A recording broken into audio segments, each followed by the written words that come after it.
Good evening. Every year we hear from the president about the state of our union.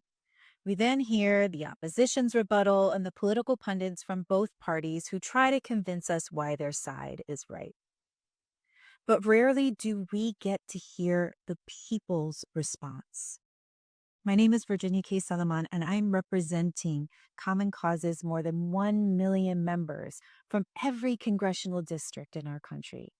And I'm here to offer a response that represents everyday people who don't care about what political party is in power. We just want a government that works as hard as the working people of this country.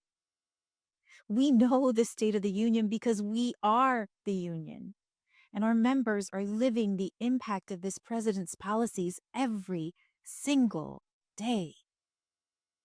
And despite what you heard tonight, the state of our union is not strong. The key problem is an administration that has created chaos and turmoil, not only in Washington, D.C., but in cities and states across our nation. And a system where our checks and balances, Congress and the courts, have failed to rein in the president more often than not. So let's walk through the real State of the Union.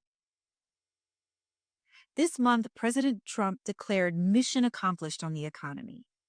Mission accomplished on raising the taxes of Americans by $1,000 or more through tariffs? Mission accomplished when Trump says he wanted housing prices to remain sky high?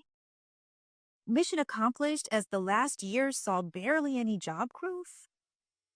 Mission accomplished when hardworking people are struggling to make ends meet, yet billionaires and corporations are making record profits?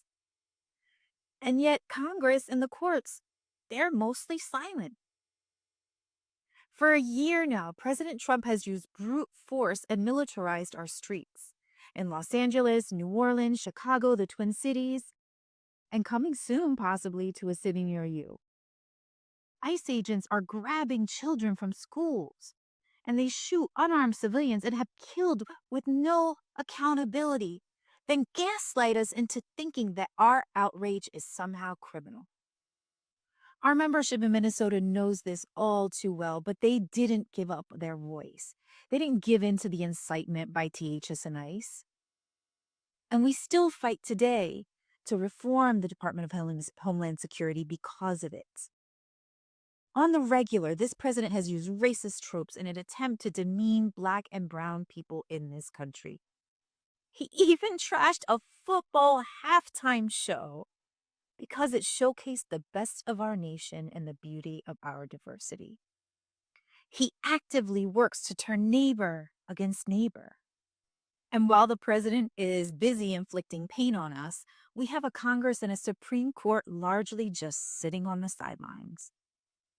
So if the state of our union is going to improve, we must make them do their jobs.